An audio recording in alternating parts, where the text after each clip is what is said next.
Hey, what is going on, you guys? Today, I'm going to be showing you how to make spiked seltzer. That's right, I said it. You're going to be getting drunk in no time, in the comfort of your own home. You're never going to have to leave. Maybe you're in the midst of this quarantine. Yeah, I'm going to show you how to make spiked seltzer.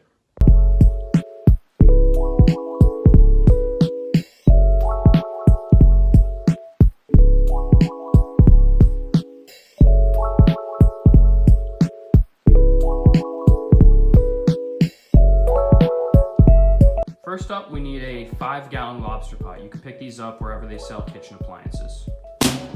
Next, corn sugar. Corn sugar is for the water mixture that we're going to be making that will eventually turn into our spiked seltzer.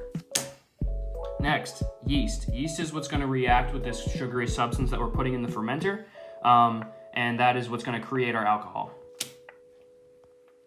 Mead nutrients, these are going to go in every 24, 48, and 72 hours after we initially pour the substance into the fermenter, just to keep that yeast eating and feeding, which is going to create the reaction to get the alcohol. Crystallized grapefruit. This is pretty much just flavoring.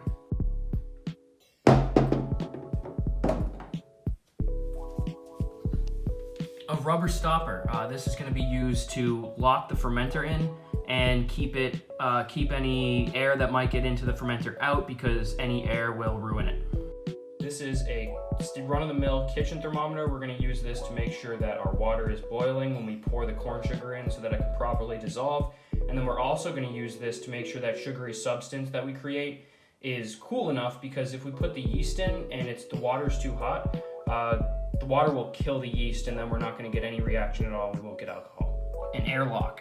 This airlock will be used, we're going to fill it with water, and what this is going to do is we're going to put it inside of the rubber stopper, and that is going to help to keep even more of the air out, and we're going to fill this with water, like I said, to keep all of that air out. Finally, we need a fermenter.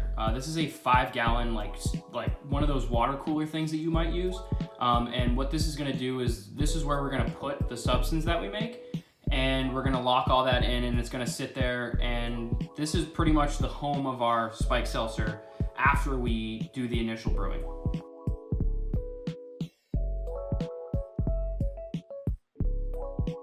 And then just a final note, guys, one of the most important things when you're brewing any kind of alcohol is that everything is clean. And not just like kind of clean, but like really, really clean. Like really clean.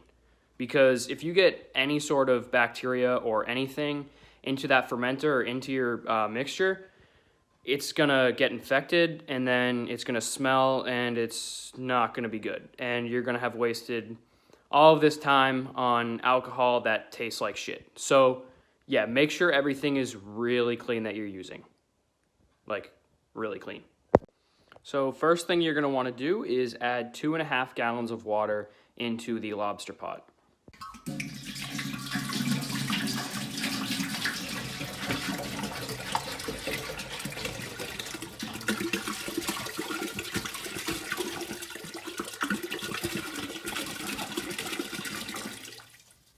Then we're gonna turn on the stove around like medium heat, and we're just gonna let that warm up for a little bit, and then we're gonna add the 4 pounds of corn sugar into here and mix until dissolved, and then let it boil for 10 minutes.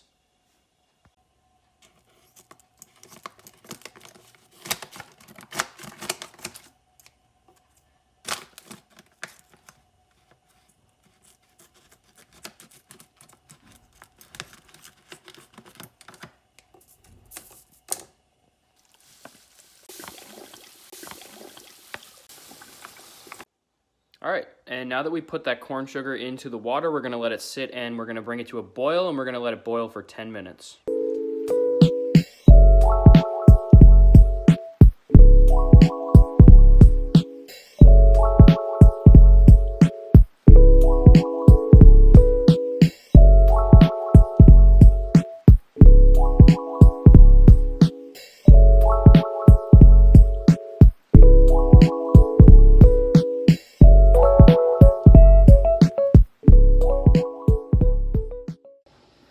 right, so that water is just finishing up boiling, the sugar water. So now what we're gonna do is we're gonna create an ice bath. And the point of this ice bath is to bring the water down from the boiling to 70 degrees Fahrenheit as fast as we can. That will ensure the highest quality of the seltzer. All right, and when you drop the pan or the pot into this sink, make sure you're wearing oven mitts, because believe it or not, a pot that's been heating up for about 25 minutes is in fact not something you want to touch. Here's to hoping this pan doesn't crack or shape shift or something. And yeah, you're just gonna see a bunch of steam coming out. It's gonna come down pretty fast initially, but once that water heats up, it will take a little bit longer. So this is gonna have to sit for like 20-30 minutes to get down, and maybe we might have to pull it out and fill it up with some new cold water. But just as rapidly as you can, try to get it down to 70 degrees.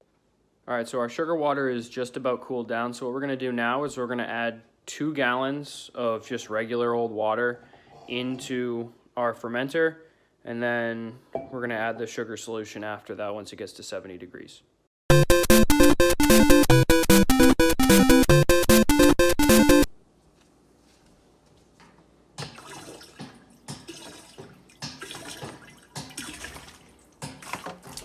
Shit!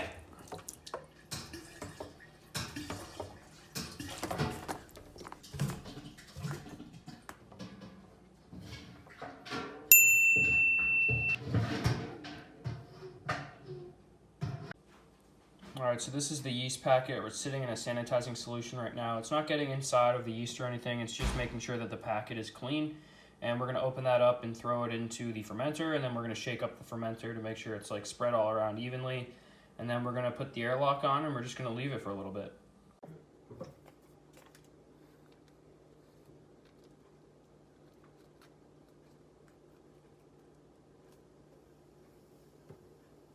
So just make sure you don't lose any of that yeast. You want all that going in there. Make sure the whole packet's in. I might have to open it up a little bit more just to make sure. And yeah, we got most of it in there. So what we're gonna do is cover it like this and just give it a really aggressive shake. Try not to lose any of it, but you're gonna maybe lose a little bit because it's such a big thing. But just shake it as best you can. And it should be all set. I didn't really lose any at all right there. And now, all right, so this is what the final product for today looks like. In about 24 hours, it's gonna start to ferment, and you'll know it's fermenting when this thing starts to bubble. The bubbles can get pretty aggressive, so just make sure you're monitoring that every couple hours or every morning or something like that. I've had situations where it starts to ferment so aggressively that that black top actually blows off, and I'll lose a little bit of beer. Not the biggest deal, but you're just gonna want to make sure that you're checking on it to make sure it's not fermenting too aggressively. And what if it does, what you can do is you can take like a tube and put it into the top of this thing, into this black top, and you can let that run off into a bowl of water, and that will be like a homemade airlock, but it will just let a bunch of the bubbles and like all of the sediment and stuff escape out of there if it's fermenting too aggressively.